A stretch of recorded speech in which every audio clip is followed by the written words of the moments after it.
그러니까 반헌법, 반역사적 강제동원 구력해법 당장 중단하라!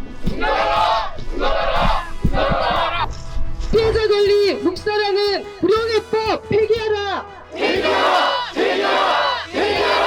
일본 피고기업 배상 책임 왜 피해국 한국이 대신 변제, 대한민국 사업주권 포기 제2의 을사무자. 정부는 6일 일제강제동원 배상 문제와 관련해 일본 일본 기업 대신 소위 포스코 등 1965년 한일 청구권협정 수혜 기업들로부터 출연금을 모아 2018년 대법원 확정 판결로 승소한 강제동원 피해자들에게 대신 지급하겠다는 입장을 발표했다. 한마디로 정부의 이번 해법은 대한민국 행정부가 대한민국 사법부 판결을 무력화시킨 사법주권의 포기이자 자국민에 대한 외교적 보호권을 포기한 제2의 울사늑약이다.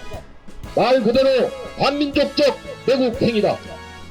법치를 입에 닳도록 강조해온 윤석열 정권은 일본 앞에서는 비굴할 정도로 한없이 고문고문하더니 끝내 한국 사법부의 결정에 스스로 침을 뱉고 말았다.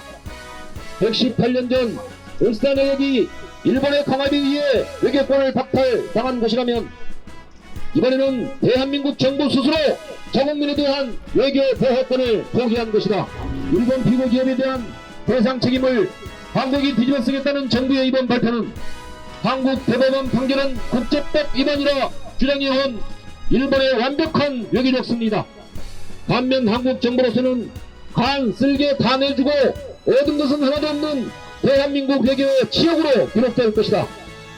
정부의 강제동원 해법은 1965년 한일협정으로 모든 것이 끝났다는 일본의 주장이 사실상 그대로 관철된 것이다. 더 나아가 1965년 한일협정이 1910년 한일 강제 병합에 대한 불법성을 명확히 하지 못한 채 봉합된 점을 감안하면 정부의 이번 해법 발표는 일제의 식민지배는 합법이라는 일본의 주장에 더욱더 힘을 실어주는 것이다. 이것은 단순한 문제가 아니다.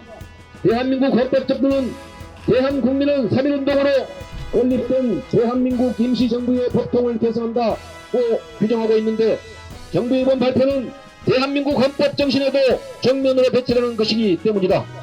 그 자체로 헌법 위반이자 탄핵 사유다. 우려스러운 것은 그 영향이 이번 사태로 끝나지 않는 데 있다.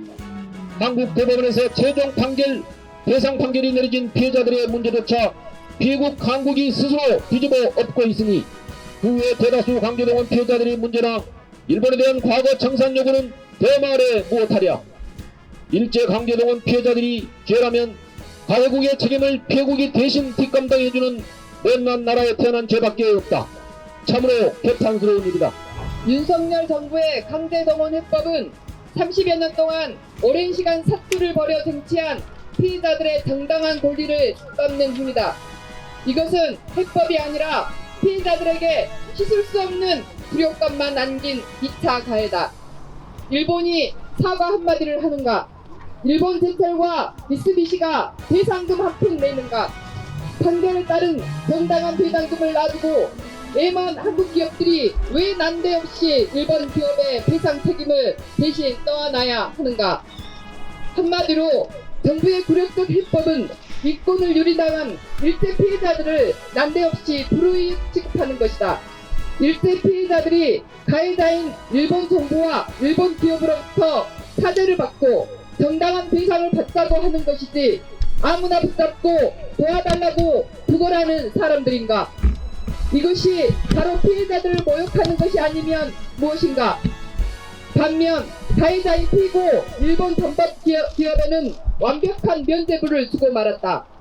한국 법원으로부터 배상 명령을 받았음에도 일본 피고 기업들은 아무것도 하는 것이 없기 때문이다. 정부의 해법은 피해자의 명예 회복이 아니라 거꾸로 가해자의 명예와 본의를 회복시켜줄 꼴이다. 다시 말해 일본의 반인륜 불법 행위를 청산한 것이 아니라 오히려 피해자들의 정당한 권리를 무도하게 청산당한 것이다. 한마디로 정의가 거꾸로 뒤집어진 것이다. 윤석열 정부는 일본 정부가 기존 3하를 계승하기로 한 것을 일종의 성의 표시로 생각하는 모양이다. 하지만 현실을 도외시할 것일 뿐이다. 그동안 역대 담화에도 불구하고 일본의 역사 왜곡은 그치지 않고 있다. 이런 현실에서 고작 기존 담화를 계승하겠다고 하는 말 한마디가 어떤 구속력을 갖는다는 것인가? 또 하나 짚어야 할 것은 역대 담화가 갖는 근본적 한계다. 즉, 기존 담화를 통해 일본은 식민 지배에 대한 미안한 마음을 표시한 적은 있지만 단 한 번도 불법을 인정한 적은 없다는 사실이다. 다시 말해 기존 담화를 답습하겠다는 태도는 식민 지배가 합법이라는 주장을 반복하는 것에 불과하다. 일본이 진정으로 통절한 반성을 한다면 지금이라도 사죄하고 한국 대법원의 판결을 따르면 될 일이다. 통절한 반성을 한다면서 사죄도 않고 판결도 못 따르겠다고 하는 것이 과연 통절한 반성의 태도인가? 이런 식의 담화 개성이 무슨 의미가 있는가? 뜬금없는 것은 미쓰비시 등 피고 기업이 한 푼도 돈을 내지 않는 대신 일본 경제단체 연합회 예의단령이 한국의 정정년과 함께 가칭 미래청년 기금을 구성하는 것을 추진하겠다는 것이다. 이행하라는 배상금은 내지 않고 엉뚱하게도 미래 세대를 위한 기금이라니 이런 난데없는 일이 또 어디 있는가? 피해자들을 대놓고 놀리자는 것인가? 놀랍게도 이 방안은 근로정신대 피해자 문제를 두고 사단법인 일제강제동원 시민모임의 전신인 근로정신대 할머니와 함께하는 시민모임과 일본 지원단체인 나고야 미쓰비시 조선여자 근로정신대 소속을 지원하는 모임이 2010년 7월부터 2012년 7월까지 미쓰비시 중공업과 16차례에 걸쳐 공식 교섭을 가질 때 2012년 3월 21일에 있었던 제14차 교섭에서 미쓰비시 중공업 측이 제시한 안과 동일하다. 당시 미쓰비시는 피해자들에게 대한 사죄 표명과 함께 피해 할머니에 대한 직접적인 금전 지급 대신 한국의 미래 세대를 위한 학술, 교육 지원 차원에서 한국 유학생들을 위한 장학 기금을 설립하겠다는 안을 제시한 바 있다. 하지만 이 방안은 피해자 측의 근본적 요구와는 완전히 동떨어진 것이어서 곧바로 거부된 바 있다. 고통받고 있는 피해자들 외면한 채 엉뚱하게도 한국 유학생들 위해 장학금을 운운하다니 말이나 대소리인가.